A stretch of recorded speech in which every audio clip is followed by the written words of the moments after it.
और मैं कह दूं कन्याकुमारी से ये बहुत सक्रिय रहे हैं यात्रा में, और विकास तो हमारे लिए एक बूस्टर डोज है। जो हम सेवा दल की टोली आगे जाती है, इनके बिना हम चल नहीं सकते। और सभी लोगों को मैं धन्यवाद देता हूं। मुख्यमंत्री जी राजस्थान से जो आए हैं, दोतासरा जी जो राजस्थान से आए हैं भारत जोड़ो यात्रा के लिए, सभी ने हमारा हौसला बढ़ाया है। सबकी आवाज भी बुलंद है और सभी एक्टिव हैं, रोज एक्टिव। सुबह आज 5:45 से शुरुआत हुई और शाम 8 बजे तक ये चलते रहते हैं। मैं एक दो चीज दोहराना चाहता हूं। कुछ लोग पहले सुने होंगे, पर मैं दोहराना जरूरी समझता हूं। भारत जोड़ो यात्रा किसी एक व्यक्ति की यात्रा नहीं है, ये एक सामूहिक प्रयास है। संगठन को मजबूत करने के लिए, भारतीय राजनीति को एक नई दिशा देने के लिए, और जो हमारे देश के सामने चुनौतियां हैं उससे मुकाबला करने के लिए। सवाल बार बार किया जाता है, भारत टूट नहीं रहा है, कांग्रेस पार्टी ने क्यों भारत जोड़ो यात्रा निकाला 7 सितंबर 2022 से। 3 मुद्दे हैं, 3 चुनौतियां हैं।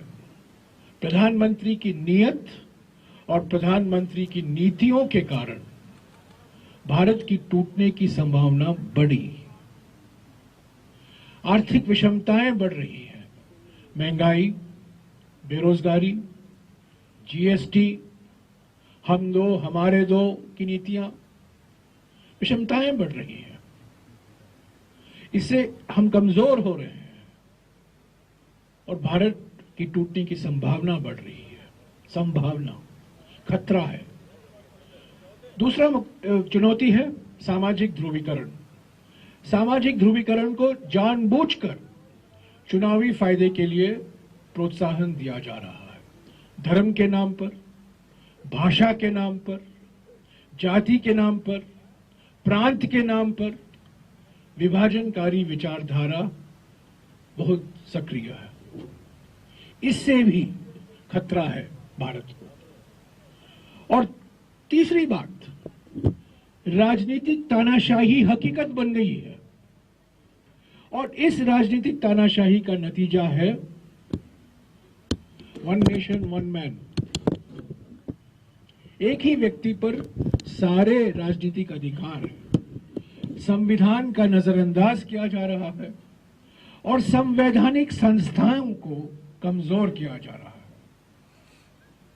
तो इन 3 खतरों के खिलाफ हमारी आवाज उठाने के लिए, कांग्रेस पार्टी की आवाज उठाने के लिए ये भारत जोड़ो यात्रा निकाला गया है।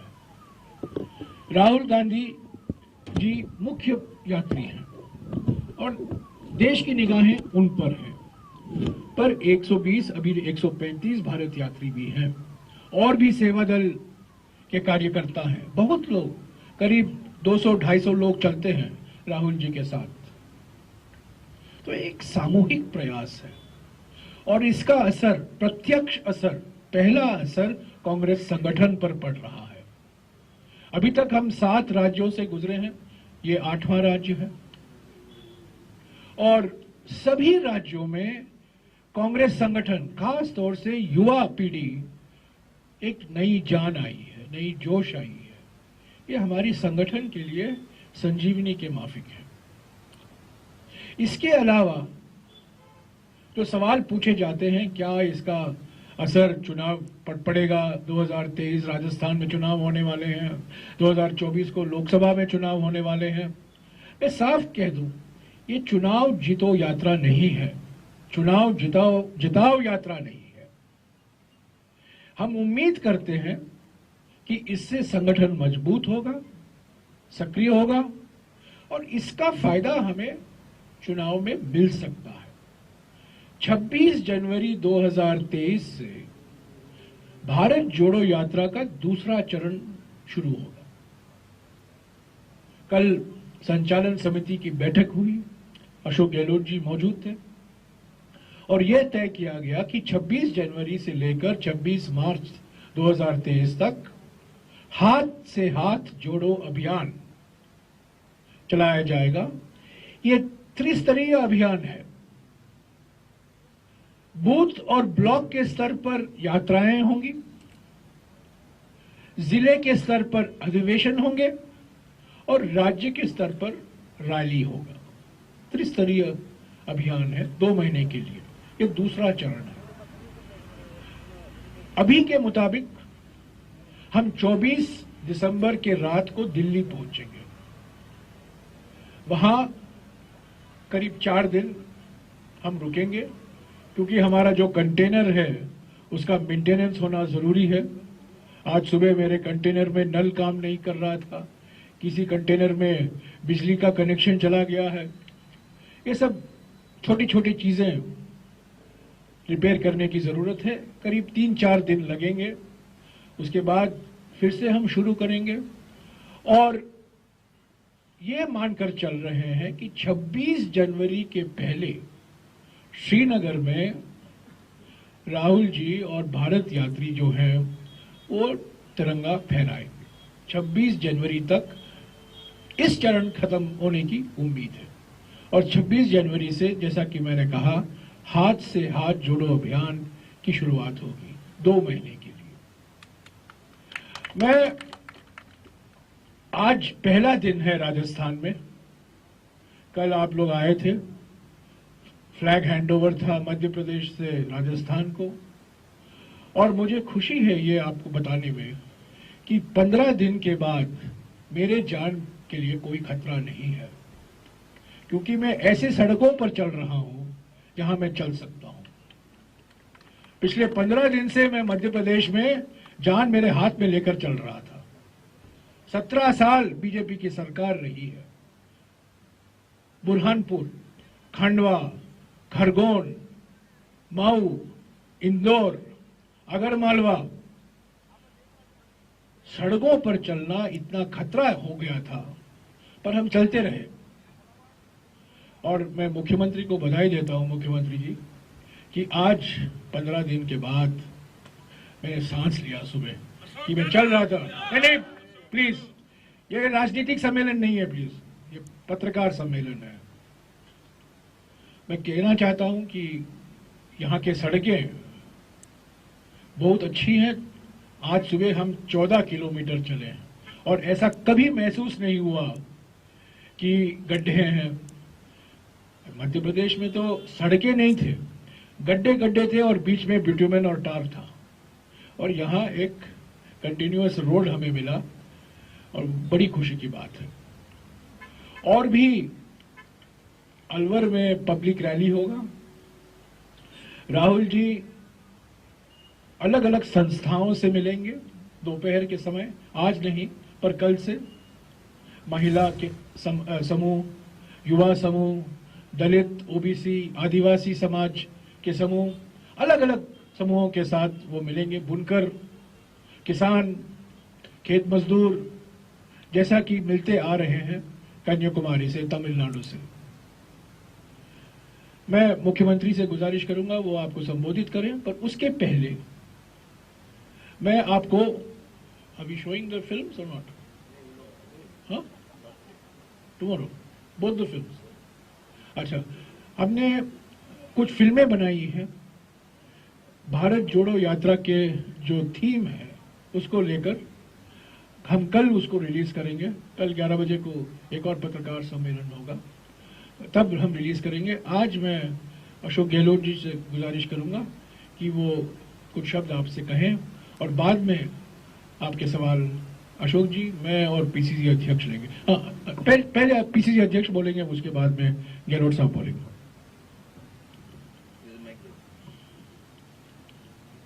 एक महात्मा गांधी था जिसने सबको साथ लेकर के इस देश को अंग्रेजों की गुलामी से मुक्त कराया, और एक फिर गांधी आया है, राहुल गांधी, जो सबको साथ लेकर के इस देश में फैल रहा डर, नफरत, बेरोजगारी, महंगाई, लोकतंत्र की हत्या, संवैधानिक संस्थाओं का दुरुपयोग, इन सब से मुक्त कराने के लिए सबको साथ लेकर के कन्याकुमारी से कश्मीर तक भारत जोड़ो यात्रा कर रहा है। गांधी जी सबको साथ लेकर के देश आजाद कराने में कामयाब हुए थे। मैं उम्मीद करता हूं कि राहुल गांधी जी इस देश में जिस उद्देश्य से भारत जोड़ो यात्रा निकाल रहे हैं उन उद्देश्यों में सफल होंगे। राजस्थान प्रदेश में तमाम भारत यात्रियों का और राहुल जी का, आप सब पधारे हो, आप सब मीडिया के बंधुओं का मैं हार्दिक स्वागत करता हूं, अभिनंदन करता हूं और मैं विश्वास दिलाता हूं कि कोई कोर कसर नहीं रहे, आपकी कोई दिक्कत नहीं आए। फिर भी अगर किसी तरह की कोई दिक्कत आए तो उसके लिए मैं माफी चाहता हूं। हम लोग देख रहे हैं कि जिस झालावाड़ जिले में हम 4 टर्म से एमपी नहीं जीता पाए थे, जहां पर एक भी 4 में से हमारा एमएलए नहीं है, जनता, भारतीय जनता पार्टी के जो जनप्रतिनिधि हैं, जो मुख्यमंत्री रही हैं, उन सब से इतना खौफ था यहां पर कि जनता कांग्रेस के पक्ष में आ नहीं रही थी।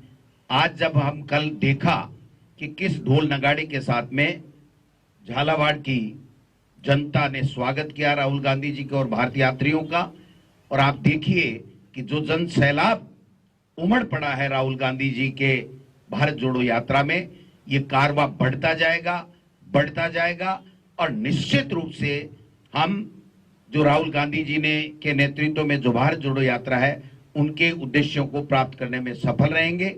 इस देश में तानाशाह सरकार को उखाड़ फेंकेंगे और निश्चित रूप से वो देश, जिस देश की एकता और अखंडता के लिए इंदिरा गांधी जी ने और राजीव गांधी जी ने अपने प्राण न्योछावर कर दिए, उस देश को टूटने नहीं देंगे, उस देश में लोकतंत्र खत्म नहीं होने देंगे, उस देश के लोगों की आवाज को दबने नहीं देंगे।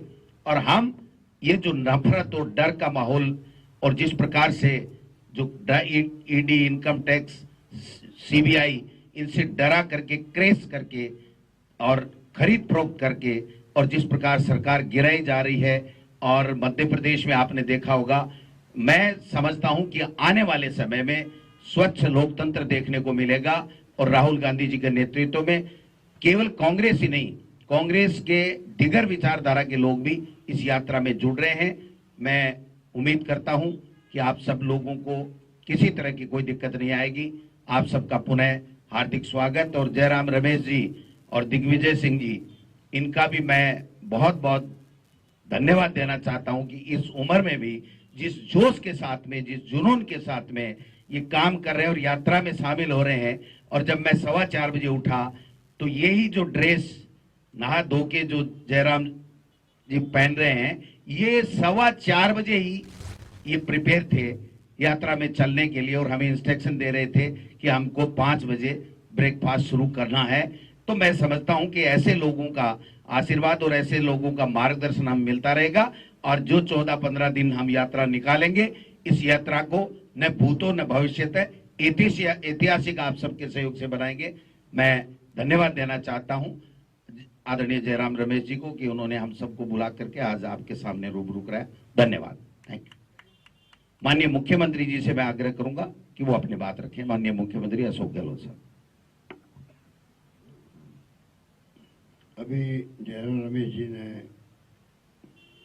और हमारे अध्यक्ष जी ने, और सबसे अच्छा लगा मुझे 10 साथी जो यात्रा में चल रहे हैं, इन सब ने जो उद्देश्य बताया है यात्रा के, चुनौतियां बताई देश के सामने, उनको मैं वापस रिपीट नहीं करूँगा, क्योंकि आप सब जानते हैं कि उद्देश्य यही है जिसका जिक्र मेरे पूर्व वक्ताओं सबने किया।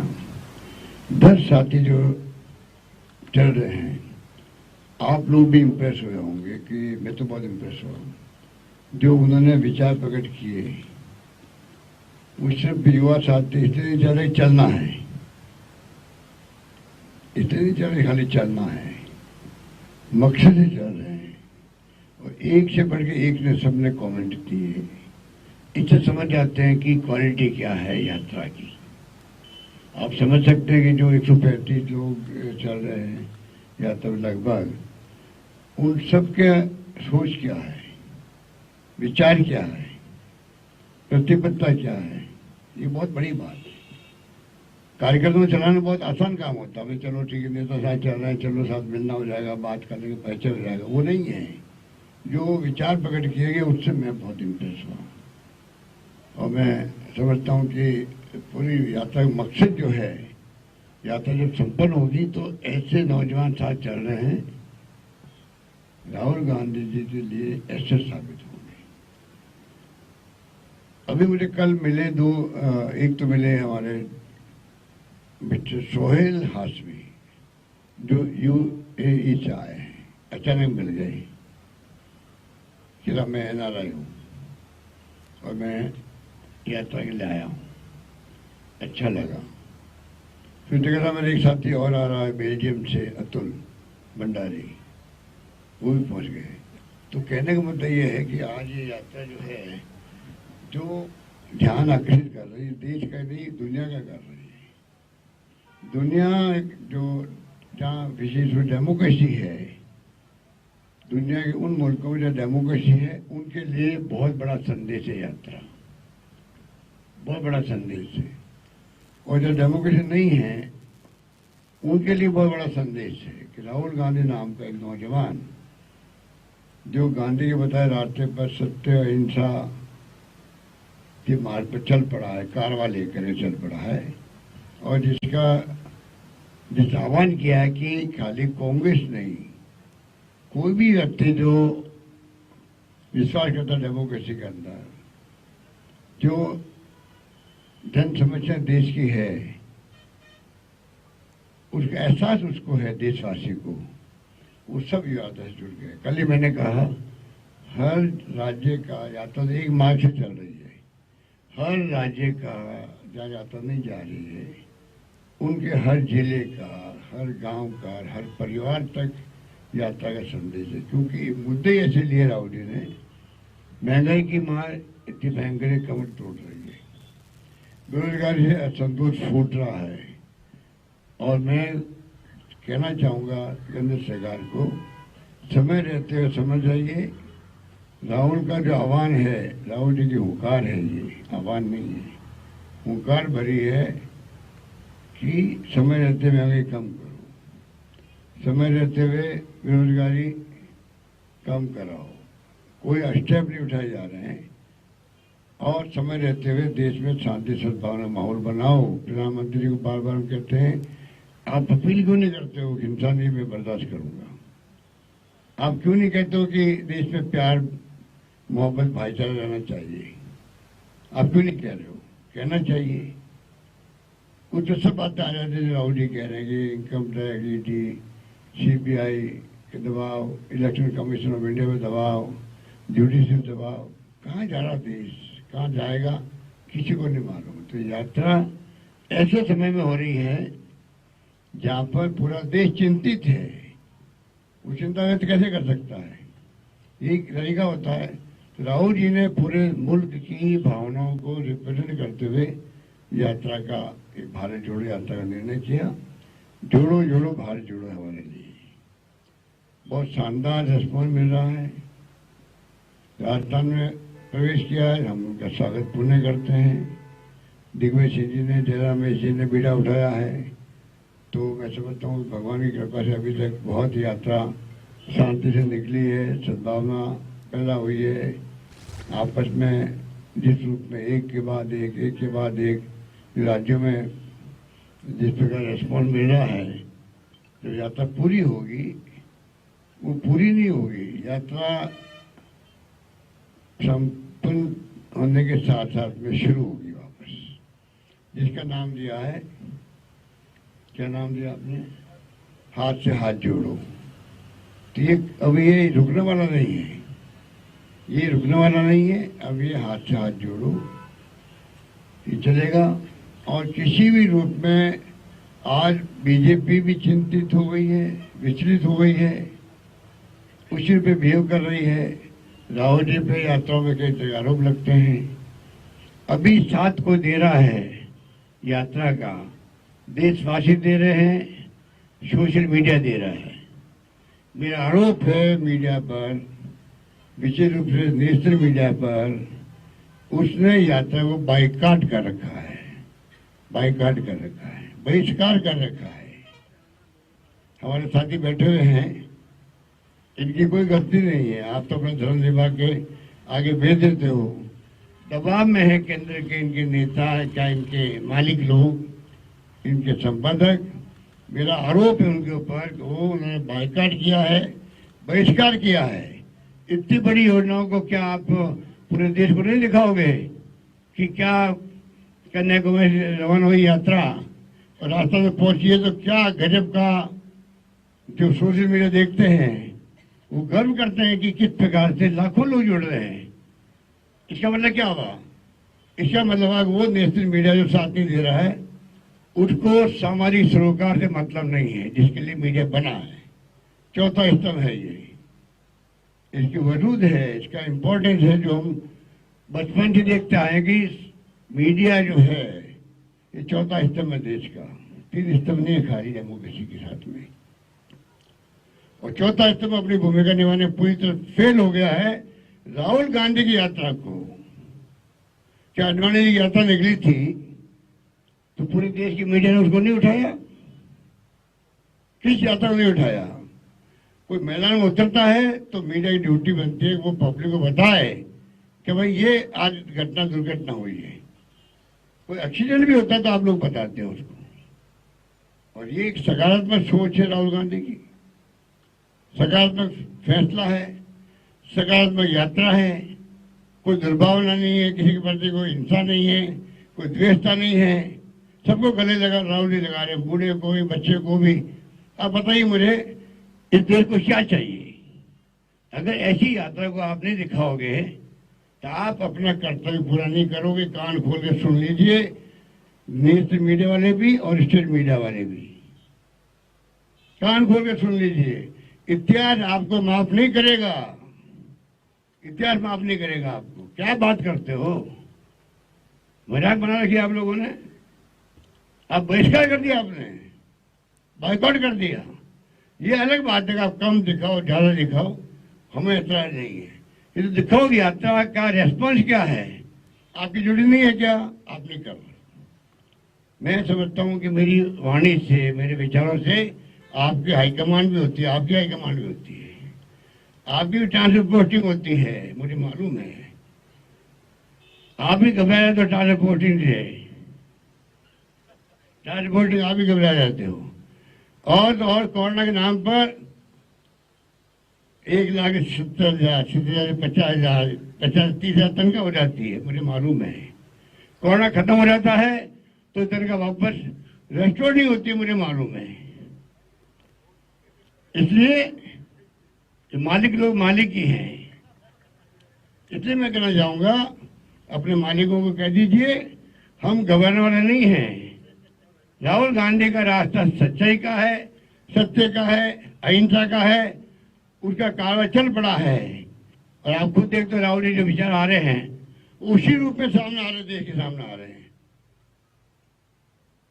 मेरा पाठ कर दिया है कि आलोचना हुई गुजरात के अंदर, वो कैसे आगे एक्टिविस्ट थी, वो तो नर्मदा आंदोलन का विरोध किया था, नर्मदा आंदोलन भाग लिया था। मैंने कहा वो नहीं, आरएसएस बीजेपी के लोग भी आ सकते हैं यात्रा के अंदर, सबको निमंत्रण है। ये तो क्या है, राहुल गांधी जो चाहते हैं, महंगाई की बात कर रहा है, बेरोजगारी की बात कर रहा है, वो चाहते हैं कि देश में शांति सद्भाव भाईचारा रहे, हिंसा नहीं हो। वो विचार जो है चुनौती है देश के सामने। राहुल गांधी चाहते हैं जो अपनाए, उसे आरएसएस का हो, बीजेपी का हो, सीपीआई, सीपीएम, जनता दल, कोई हो, हमें कोई एतराज नहीं है। ये इस तरह की यात्रा है। इसलिए मुझे खुशी है, मैं शुक्रिया अदा करना चाहूंगा देश के एक्टिविस्टों का, एनजीओ का। वो जिस बड़े रूप में जुड़ रहे हैं, तकलीफ वो भी पा रहे हैं, चल रहे पैदल फ्री चल रहे हैं। जो हमारे कांग्रेस के साथ नहीं, वो एक्टिविस्ट लोग, एनजीओ के लोग, तब भी वो लोग चल पड़े साथ में। क्यों चल पड़े हैं? ये बहुत बड़ा संदेश उन्होंने दिया देशवासियों को, हम कांग्रेस साथ नहीं है, पर यात्रा की भावनाओं के साथ में, राहुल गांधी की भावनाओं के साथ में। धन्यवाद।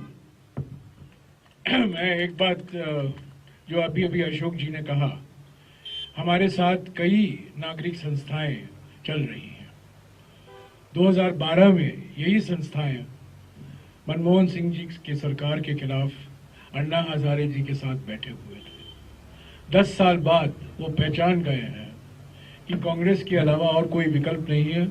अगर आरएसएस की विचारधारा से लड़ना है मजबूती से, कांग्रेस का ही रास्ता उनको अपनाना होगा। तो राहुल गांधी जी के लिए ये यात्रा तपस्या है, पर कई लोगों के लिए ये प्रायश्चित की यात्रा भी है।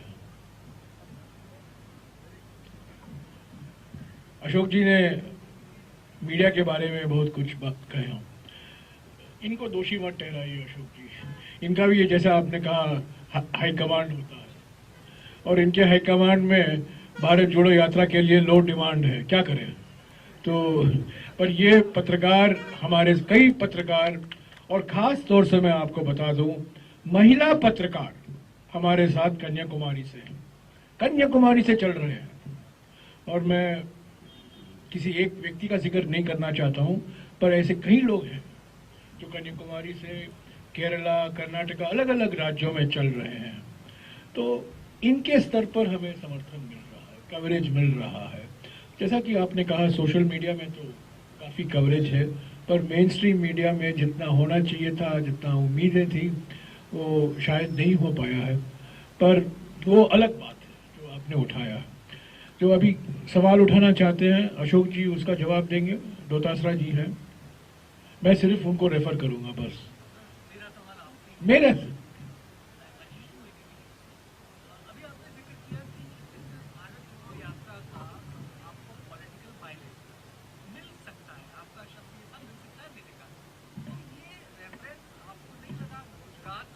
नहीं, नहीं, मैं आपको बता दूं, कन्याकुमारी यहाँ है, कश्मीर यहाँ है, हम यहाँ से यहाँ जा रहे हैं, हम यहाँ से यहाँ गुजरात, गुजरात से यहाँ हिमाचल, और हिमाचल से यहाँ कश्मीर नहीं जा सकते थे। ये सबसे सीधा रास्ता है, ज्योग्राफिकली और सिक्योरिटी के नज़रिए से ये सबसे सीधा रास्ता था, 2750 किलोमीटर का। अगर हम गुजरात जाते, अगर मान लीजिएगा, पहले तो मैं बता दूं, आज 7 सितंबर को आप शुरू करेंगे भारत जोड़ो यात्रा। आपकी 56 इंच की छाती भी हो सकती है, पर 100 दिन के अंदर आप गुजरात पहुंच नहीं पाओगे। 100 दिन लगेंगे, तब तक चुनाव हो गए हैं। एक नंबर 2, हमने देखा है महाराष्ट्र में, हम देख रहे हैं राजस्थान में, जब भारत जोड़ो यात्रा उस राज्य से निकलता है, सारा संगठन उसी में जुड़ जाता है, सारे कार्यकर्ता उसी में जुड़ जाते हैं। अगर हम गुजरात में जाते या हिमाचल में जाते, चुनाव प्रचार हम करते नहीं, सिर्फ भारत जोड़ो यात्रा से कार्यकर्ता जुड़ जाते। तो यही कारण था। कई राज्य हैं, हम 12 राज्यों से गुजर रहे हैं, पश्चिम भारत में और खास तौर से पूर्वी भारत में कई राज्यों से हम गुजर नहीं रहे हैं। उसके लिए अलग से हम विचार कर रहे हैं, अगले साल पश्चिम से लेकर पूर्व तक भी यात्रा निकाला जा सकता है। पर जो मैंने कहा, ये चुनाव जिताव यात्रा नहीं है। उसका मकसद ये है कि हमने चुनाव के नजरिए से नहीं देखा। अगर हम चुनाव के नजरिए से देखते तो हम ये यात्रा पहले 3-4 महीने पहले ही शुरू कर देते। ये यात्रा, मैं राजस्थान मुख्यमंत्री और पीसीसी अध्यक्ष को धन्यवाद देना चाहता हूं कि ये विचार उदयपुर में शुरू हुआ। 15 तारीख 2022 को जब सोनिया जी अपने अंतिम भाषण में उन्होंने इसका ऐलान किया कि भारत जोड़ो यात्रा निकाला जाएगा, 2 दिन पहले उस पर बातचीत हुई थी उदयपुर में। तो एक तौर से आप मानकर चल सकते हैं कि उदयपुर से ही ये विचार निकला है भारत जोड़ो यात्रा का। तो ये चुनाव से कोई लेना देना नहीं है। और मैंने कहा कि इसका फायदा हमें शायद हो सकता है, हो ऑटोमेटिक नहीं है, हमें काम करना पड़ेगा, संगठन को सक्रिय होना होगा। इसीलिए हमने हाथ से हाथ जोड़ो अभियान शुरू किया। तो मैं नहीं मानकर चल रहा हूं कि 2023 में या 2024 में भारत जोड़ो यात्रा का बहुत बड़ा असर होगा। असर होगा अगर हम इसको सीरियसली फॉलो अप एक्शन लेंगे। आपने इतना सब कुछ कहा, चुनाव तो जीतने के लिए लड़ा जाता है, तो आपको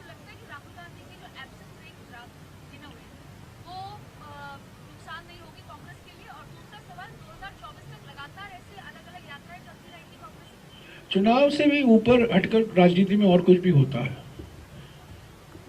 राजनीति में विचारधारा भी एक चीज होती है, और सिर्फ हम चुनाव लड़ने के लिए हम मशीन बन जाएं, ये गलत नजरिया है राजनीतिक पार्टी के लिए। हम ये विचारधारा की जंग है। हमारे देश के सामने अभी दो विचारधाराएं हैं, आरएसएस बीजेपी की विचारधारा और कांग्रेस की विचारधारा।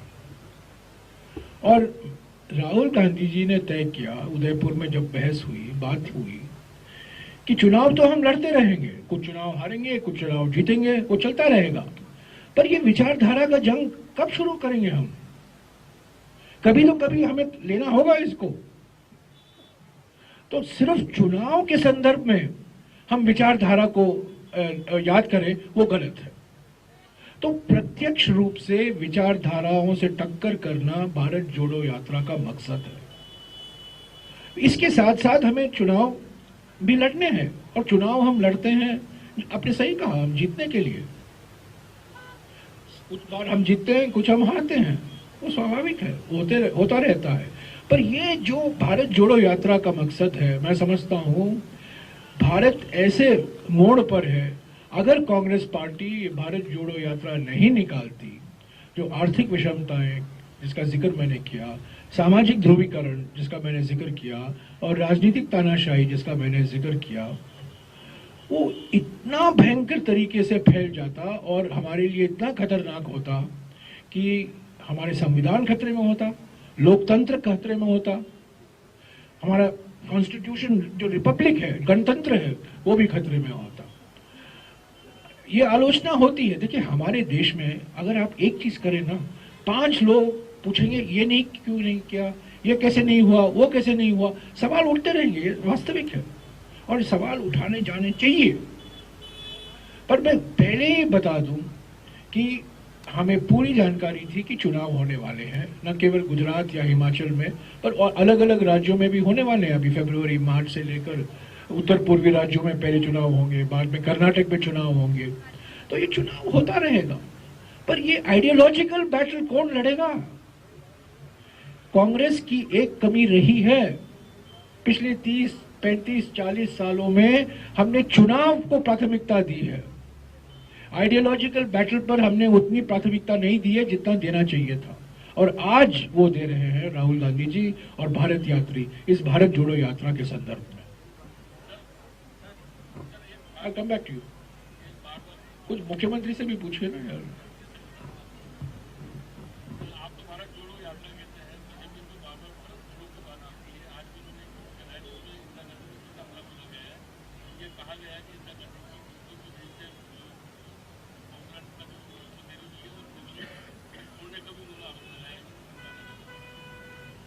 देखिए, जो विचारधारा हमारे स्वतंत्रता संग्राम में उनका कोई भूमिका नहीं थी, जो विचारधारा, जो पार्टी हमारे संविधान के बनाने में उसकी कोई भूमिका नहीं थी, जो विचारधारा 1942 के गांधी जी के भारत छोड़ो अभियान का एक्टिवली विरोध किया, आक्रामक ढंग से उसका विरोध किया, उसको क्या अधिकार है, क्या हक है इन चीजें बात करने का?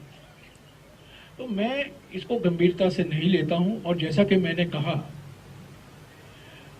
आरएसएस एक विभाजनकारी विचारधारा है, और प्रधानमंत्री नियत, वो जो कुछ स्लोगन छोड़िए, वो स्लोगन देने में, इवेंट मैनेजमेंट में उनका कोई मुकाबला नहीं, नारेबाजी में उनका कोई मुकाबला नहीं, पर हकीकत क्या है, असली बात क्या है? जिस तरीके से इकोनॉमी पर, जिस तरीके से समाज पर, किस तरीके से राजनीति पर हमेशा विभाजन करने की प्रयास की जा रही है, वो हमारे देश के लिए खतरा है। यही असली तोड़ने वाले हैं, तोड़ने वाले ये हैं। और मैं बताता हूं आपको क्यों तोड़ने की संभावना ज्यादा होती है इस विचारधारा से। हमारे गणतंत्र का जो मूल सिद्धांत है, क्या है? अनेकता में एकता, यूनिटी इन डाइवर्सिटी। भारत जोड़ो यात्रा का मानना है कि न केवल अनेकता में एकता, परंतु अनेकता से एकता है। अगर आप अनेकताओं को दबाओगे तो एकता खतरे में आएगा। बीजेपी यूनिफॉर्मिटी चाहती है, कांग्रेस यूनिटी चाहती है, समानता चाहते हैं, वो हम एकता चाहते हैं। ये मूल अंतर बीजेपी, आरएसएस और कांग्रेस के बीच में है। तो हम पर तोड़ने, जो हम कह रहे हैं ना कि हम तोड़ रहे हैं, बिल्कुल गलत है। हम कहां तोड़े? हम तो पाकिस्तान को तोड़े। 1971 में हम पाकिस्तान को तोड़े।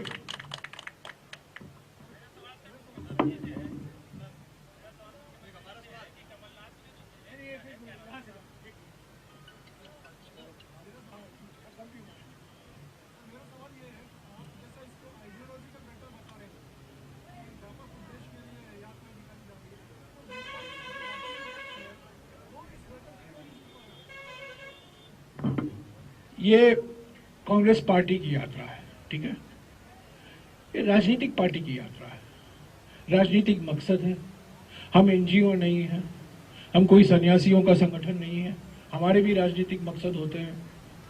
पहले दिन से हमने कहा है, सभी राजनीतिक दल स्वागत है। अभी अशोक जी ने भी कहा, बीजेपी आरएसएस वाले आना चाहते हैं। मध्य प्रदेश में एक आरएसएस के कार्यकर्ता राहुल जी के साथ चले, केरला में कुछ वामपंथी पार्टियों के सदस्य चले राहुल जी के साथ, कर्नाटक में जेडीएस के एमएलए चले। सबका स्वागत है। जो कोई चलना चाहता है, यात्रा के मकसद में विश्वास रखता है, उनका स्वागत है। पर मैं स्पष्ट कर दूं, यात्रा विपक्ष एकता के लिए नहीं निकाला गया है। विपक्ष की एकता यात्रा का नतीजा होगा, नतीजा का कारण नहीं है। और वो क्यों मैं कह रहा हूं?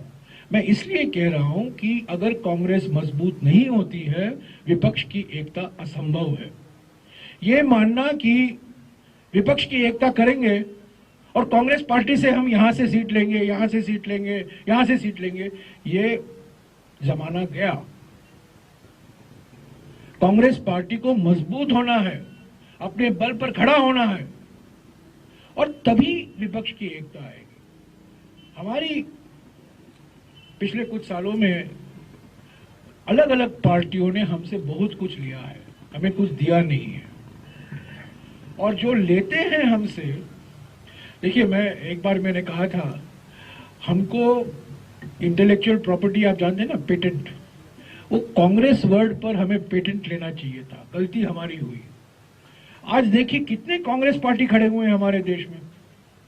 वो कांग्रेस नाम से तृणमूल कांग्रेस, वाईएसआर कांग्रेस, नेशनलिस्ट कांग्रेस, कई पार्टियां कांग्रेस से ही जन्म उनका हुआ है, और नाम कांग्रेस वो लोग ले रखे हैं, और कांग्रेस का नुकसान हुआ है। तो हम अपने आप को मजबूत करेंगे, विपक्ष की पार्टियों से बातचीत करेंगे, विपक्ष की एकता हम बनाए रखेंगे। अभी पार्लियामेंट शुरू होने वाला है परसों दिन, देखा जाएगा क्या हो सकता है पार्लियामेंट के अंदर। पर भारत जोड़ो यात्रा से, विपक्ष की एकता से, मैं समझता हूं कुछ लेना देना नहीं है। या मौसमी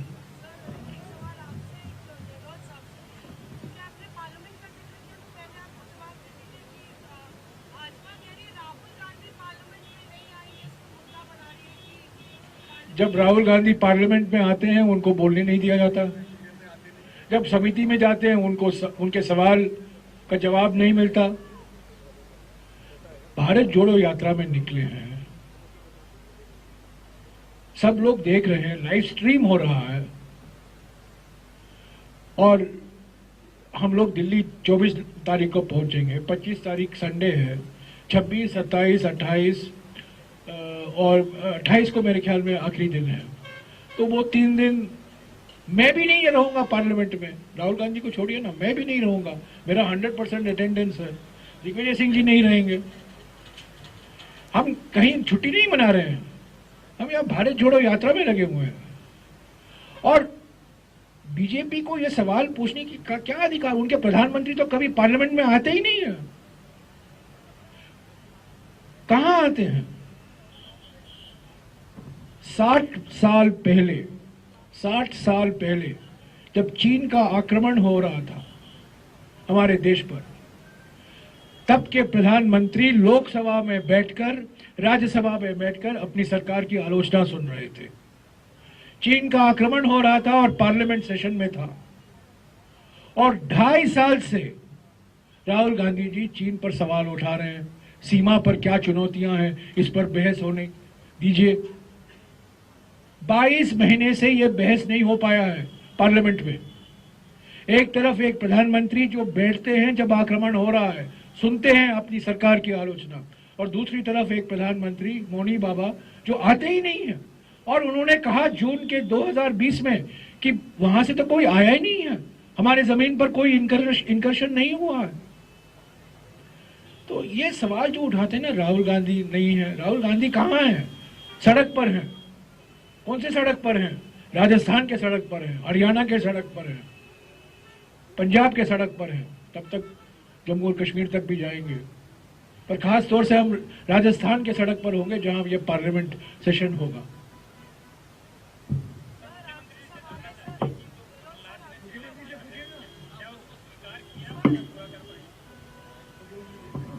कल में जवाब आप माइक पे दे दिया भैया।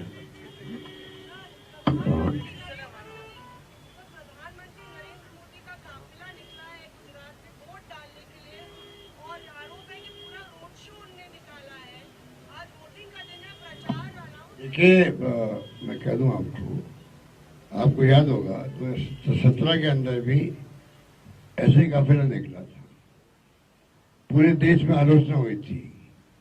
यही तो फर्क है कांग्रेस और बीजेपी के अंदर।